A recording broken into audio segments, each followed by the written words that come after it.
नमस्कार जोहार, आप देख रहे हैं न्यूज़ रांची मेल और मैं हूं आपके साथ चंद्र प्रकाश। आपको बता दें, झारखंड अभियंत्रण सेवा संघ के द्वारा 7 दिवसीय जो है पर्यावरण दिवस का आयोजन किया जा रहा है। इसको लेकर के वो लगातार विभिन्न विद्यालयों में जो है पौधारोपण का भी कार्यक्रम कर रहे हैं। इस कार्यक्रम को सफल बनाने के लिए पेयजल स्वच्छता विभाग मंत्री योगेंद्र प्रसाद जी सम्मिलित हुए।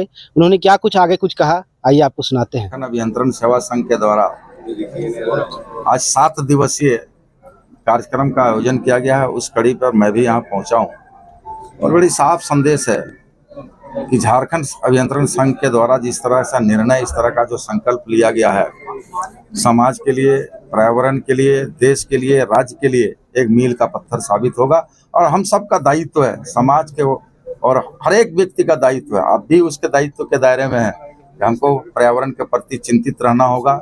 चिंता हम व्यक्त केवल करते हैं, लेकिन उसको संरक्षित कैसे करें, इस दिशा में हम कोई कारगर पहल और ना ही कोई कदम उठाते हैं। आपसे भी, पत्रकारों से भी मेरा आग्रह होगा, अगर कल का जीवन चाहते हैं, कल का भविष्य चाहते हैं, तो पर्यावरण को संरक्षित रखना होगा। आप भी पेड़ लगाएं, पर्यावरण के प्रति संरक्षित रखें। एक अलग सवाल, 16वें वित्त आयोग की जिस तरह से कल बैठक हुई, सभी राजनीतिक दलों के नेताओं से मुलाकात की और उन्होंने सरकार को साफ इंगित किया कि जब तक ये निकाय चुनाव नहीं करवाते हैं तब तक उसमें पैसा नहीं मिल पाएगा। देखिए, दो चीजें हैं। 16वें वित्त आयोग की टीम आई थी, पूरी टीम थी, हम भी थे वहाँ, शायद आप देखे होंगे मीडिया के माध्यम से।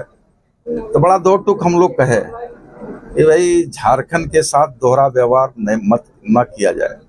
हम लोग अनुनय विनय भी किए कि आप चूंकि सरकार नहीं है, आयोग के अध्यक्ष और सदस्य हैं, आप मेरी आवाज को ले जाके केंद्र सरकार तक पहुंचाएं। जिस तरह से नल जल योजना में आज हमको पैसा नहीं मिल रहा है, आज जिस तरह से अर्बन क्षेत्र में डेवलपमेंट करने के लिए पैसा नहीं मिल रहा है, तो निश्चित तौर पर आपका जो कहना है कि भाई चुनाव नहीं हुआ है, तो चुनाव नहीं हुआ तो उसके लिए कोई अगर पदाधिकारी सस्पेंड होते हैं तो उसको जीविकोपार्जन के लिए मिलता है ना।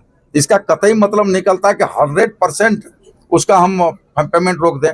चूंकि हम लोग माननीय न्यायालय के आदेश के आलोक में ओबीसी का काउंटिंग होना है, उसके पश्चात चुनाव होना है। तो कई तकनीकी कमियों के चलते हम लोग चुनाव नहीं करवा पा रहे हैं, माने काउंटिंग नहीं करवा पा रहे हैं, जिससे चुनाव नहीं हुआ है।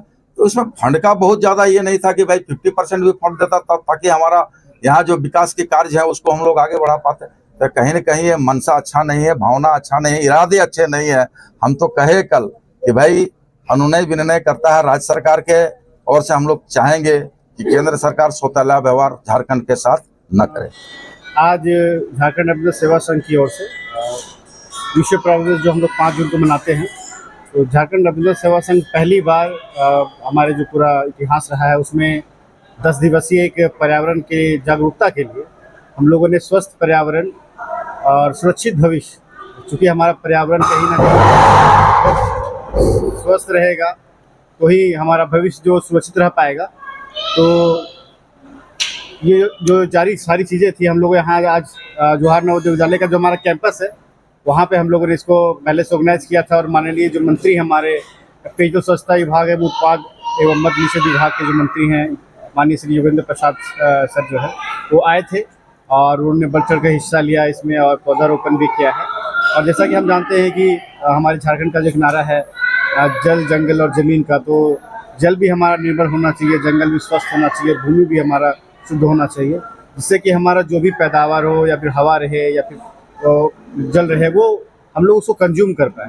तो इंजीनियर जो है वो कहीं ना कहीं इंजीनियरिंग के साथ साथ सोशल इंजीनियरिंग में भी अपना जो योगदान है वो देने के लिए सबको यहाँ इकट्ठा हुए हैं। और लगभग यहाँ पे हमारे जितने भी अभियंता प्रमुख स्तर के जो अधिकारी थे, मुख्य अभियंता अधिकारी थे, चाहे वो NH chief engineer Abhinendra Kumar sir हों या अभियंता प्रमुख जो हमारे DWHD से थे, CDO से जो हमारे चीफ इंजीनियर थे, सारे लोग थे, NH से थे, और ग्रामीण कार्य विभाग के भी जो हमारे chief engineer Arun Kumar sir, सभी यहाँ उपस्थित थे और सभी हमारे परिवार भी आए थे। और यहाँ पे हमारे जो पूरा परिसर है JNV का, इसमें लगभग 220 पौधा हम लोग अभी आज के दिन हम लोग इसे पौधारोपण कर रहे हैं। और सबसे इम्पॉर्टेंट है कि जो JNV के परिसर के जो जितने यहाँ पे हमारे विद्यालय के जो शिक्षकगण हैं उन्होंने हमारा खूब इसमें सहयोग किया। और उनकी भी कुछ समस्याएं थी कि यहाँ पे पानी का कुछ एक समस्या था, तो उसके संबंध में भी उन्होंने अपना ज्ञापन माननीय मंत्री महोदय को सौंपा है और उन्होंने आश्वस्त किया है कि इस दिशा में, क्योंकि वो साथ में हमारे जो अभियंता प्रमुख थे वहाँ बैठे हुए थे, तो उन्होंने उनका ज्ञापन उन्हीं को सौंप दिया कि ये इसके निराकरण हेतु जो भी हो सकता है अविलंब इस पर कार्रवाई की जाए। और जैसा उन्होंने आश्वस्त किया कि वो जल्द से जल्द उसमें कुछ ना कुछ कड़ी जो एक कार्रवाई या फिर जो कह सकते हैं कि जो भूमिका अदा करके उसको निश्चित किया जाएगा। और ये जो कार्यक्रम हमारा भविष्य में जो है वो बढ़ेगा। आने वाले दिनों में हम लोग और भी 4-5 जगह पौधारोपण करेंगे। ये 5 जून तक चलेगा। और इसके साथ साथ एक चीज़ और भी है कि हम लोग मोराबादी में हम लोग एक कैनोपी लगा के स्वस्थ पर्यावरण और सुरक्षित भविष्य के मतलब मुहिम के अंतर्गत जो चल रहा है हमारा 10 दिवसीय, उसमें पौधा और साथ साथ में थैला, इसका दोनों का हम लोग वितरण करेंगे ताकि आम जनमानस में भी एक मैसेज जाए कि हमें जागरूकता ही सिर्फ जरूरी नहीं है, हम जागरूकता के साथ साथ पौधारोपण भी करें। और पौधा झारखंड एम्बेसडर सेवा संघ अपने कॉस्ट से आप लोग उपलब्ध करवाएगी। और ये जो मुहिम है हमारे पूरे राज्य भर में हो रहा है। 4 अंचलीय समिति भी हमारी है, दुमका अंचलीय समिति है, मेदिनीनगर अंचलीय समिति है, हजारीबाग अंचलीय समिति है और साथ साथ हमारा जो जमशेदपुर का जो क्षेत्र है वहाँ से भी सभी लोग इससे जुड़े हुए हैं। वहाँ भी ये सब पहले सब कार्यक्रम चलेगा। आप अपना परिचय दें। मेरा नाम राहुल कुमार हुआ, झारखंड एम्बेसडर सेवा संघ के महासचिव।